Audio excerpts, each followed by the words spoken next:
let's talk about the latest in the Rob Reiner murder, the horrific double murder in which the couple's son, Nick, is in custody. This time yesterday, bail had been set at $4 million, and we criticized that on this show, saying that's not going to do it. And sure enough, bail was revoked. There is no bail set for him. He needs to remain in custody, where now they are reporting, TMZ, that he is on suicide watch and in an administrative segregation, they call it, at Twin Towers Correctional Facility in L.A.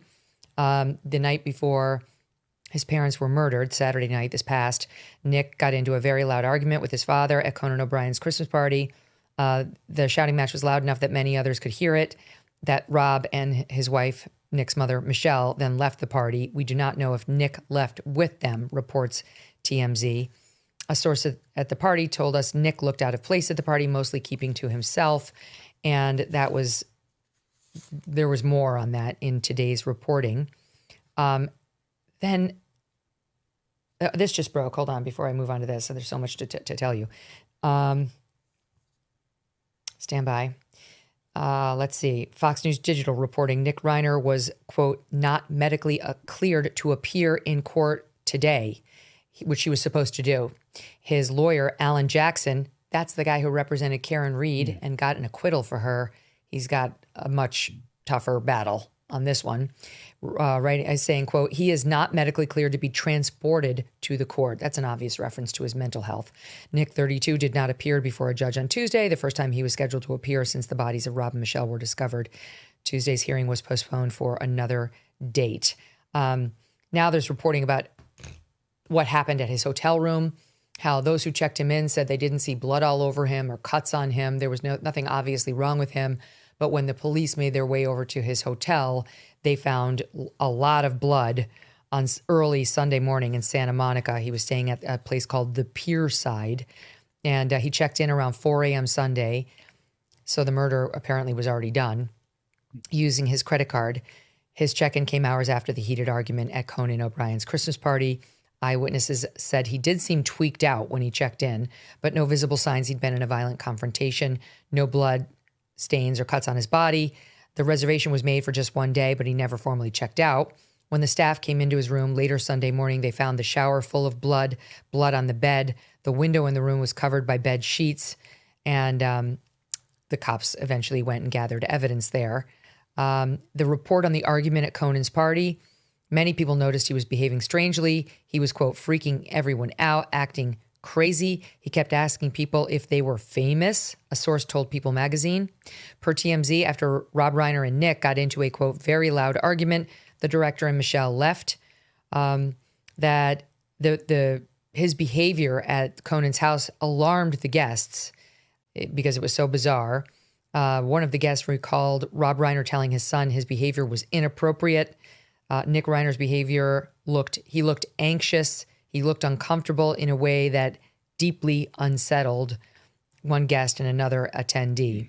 So then you have this from Billy Bush, who of course is a great entertainment reporter in particular, weighing in on the fact that Romy Reiner, who is I think only 19 or 20, she's the one who found her parents with their throats slit. It's awful. And bodies stabbed multiple times. And there's new information in this soundbite. Listen here from Billy Bush. I got this from a friend who lives in the community.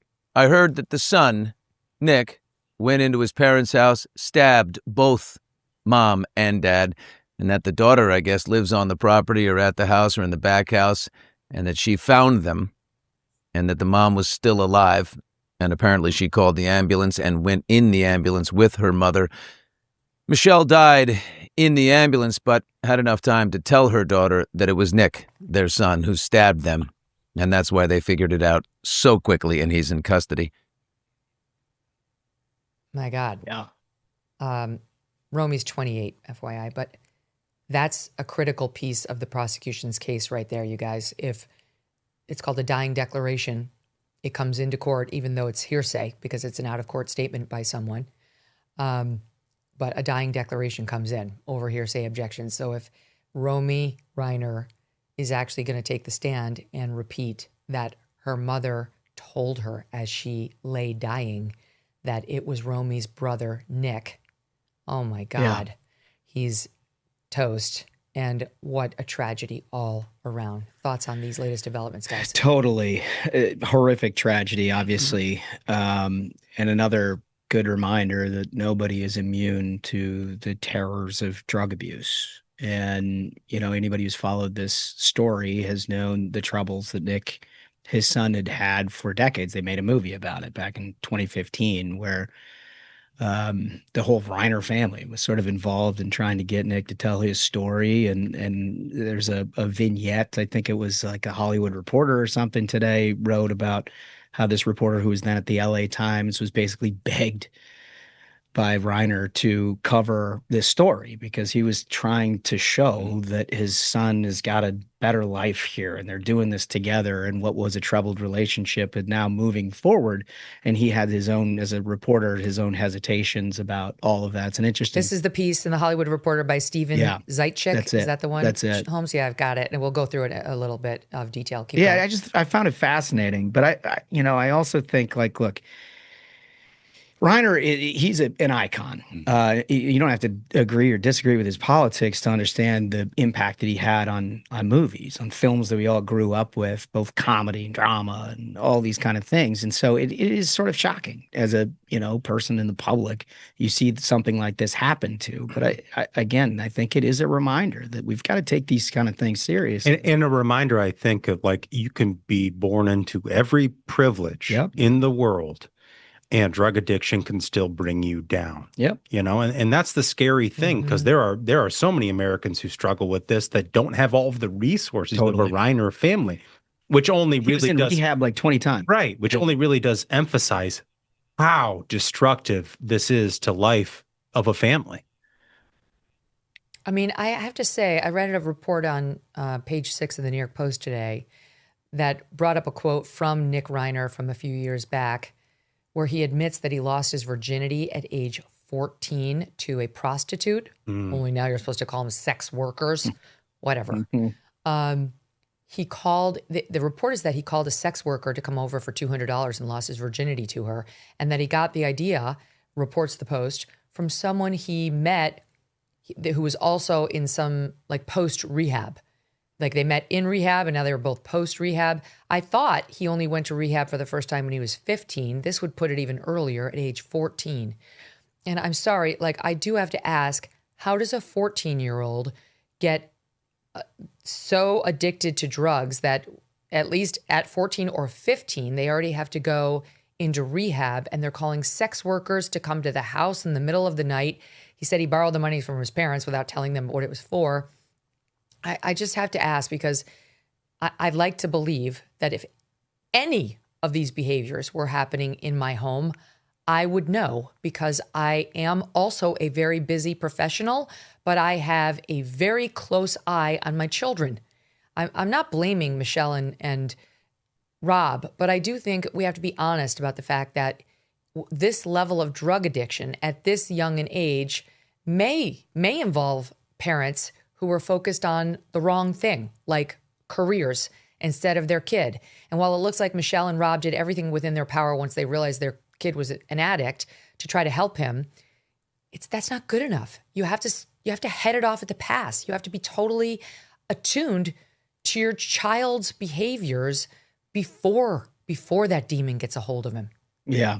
Yeah, no question. I mean, look, he's a deeply troubled young man, obviously, and drug addiction probably did the paddling on that, but there's probably some psychological issues there too. I also think like you don't know what the lifestyle was like.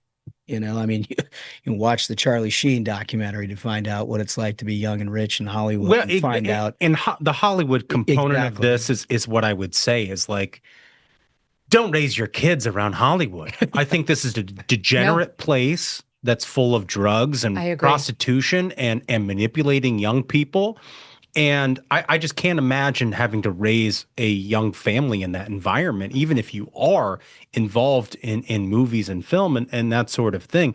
I feel like that is the main factor in this, is just that town and how terrible it is. Make me sound like a provincial bumpkin or something, but like under no circumstance would I ever raise a family in Los Angeles. Like Hell no. You never hear any story of like, my kids started a lemonade stand when they were kids and they're completely normal now. We live in Brentwood. Like you never heard that story. Right. It's true. But it's also interesting in that at least in recent years, since 2015, they did an enormous amount of things as a family. And I think it was, it seems from the outside looking in, I don't have any firsthand knowledge, but it looks to me like they were trying, the four of them with, was it Romy was the daughter's name? Yeah. To basically just try there's another brother too. Yeah. It will just try to will their way through this whole thing. And like, look, this is a good example. He's like Conan O'Brien's Christmas party. I can't imagine that Conan O'Brien was like, hey, I definitely want Nick there. But like they brought him. They brought him, right? And so if you see all of this over the last few years where he's just a part of every picture, like they were at a Spinal Tap 2 September premiere that he was at. Now, did he have anything to do with it? No, but he's a part of the family. They were trying to will their way through it. I think to your point, Megyn, maybe he's too far gone, obviously, at this point. But it's about the lifestyle, and it's about I can't blame them. Also, but this is a horrible tragedy. But it's not about blame. I'm not blaming them either. I have nothing but empathy for Rob and Michelle. God rest them. But I do think we all, as parents, we have to take an honest look at where did this thing go sideways? Because yesterday we talked a lot about the yoga instructor who Michelle and Rob brought in to teach young Nick yoga when I think he was as young as 10 because his behavior was so strange. I don't think he was on drugs at age 10. There's something off about it. I think this kid had a mental health issue from a very young age, according to the yoga instructor who said he would like scream at that age when he wasn't getting the attention he needed. So I think drugs were sort of a way of addressing what was probably a previous mental health issue. But I also really think, especially if you've got a kid who is going to be special needs like that, I would get out of a place like Hollywood. I keep thinking of Matthew McConaughey, who came on this show. He's from Texas. He was making it big in Hollywood. And he and his wife, who's a successful model, I can't remember if she's also an actress, but model for sure. They were like, we're out of here. And they went back to Texas and they have raised good kids. And his son is actually getting into acting now, but seems very together by all rights. But as an adult, as like an 18 or 19-year-old. Yeah. But they raised their kids in Texas because they did not want anything like this to happen to them. And he also put limits on his career, like how much he'd be away from his family. He brought his family. He brought his wife with him. Like even, oh God, who was I just reading about? It was, I think it's Ed Burns and Christy Turlington, who have a rule that they won't be away from each other for more than 2 weeks. And their marriage has lasted. Like there are like the people who make sure like the kids are protected, notwithstanding the huge trappings of wealth, success, and the fast lane that is Hollywood, tend to do a lot better. There are a lot of politicians that should be getting coal in their stocking for Christmas, but Birch Gold thinks, as a smart planner, you deserve silver. That's why for every $5,000 you purchase between now and December 22nd, Birch Gold will send you an ounce of silver, which is up over 60% this year. See, smart people diversify and have a hedge. That's why you should consider Birch Gold. With the rate cuts from the Fed in 2026, the dollar could be worth less. And what happens if the AI bubble bursts? Consider letting Birch Gold Group help you convert an existing IRA or 401k into a tax-sheltered IRA in physical gold. And for every $5,000 you buy, you will get an ounce of silver for you or your kids. Just text MK to the number 989898 to claim your eligibility for this offer. Again, text MK to 989898 because Birch Gold's free silver with qualifying purchase promotion ends on December 22nd. Message and data rates may apply. Thanks so much for watching. If you like what you just saw, hit the subscribe button for more clips and full episodes.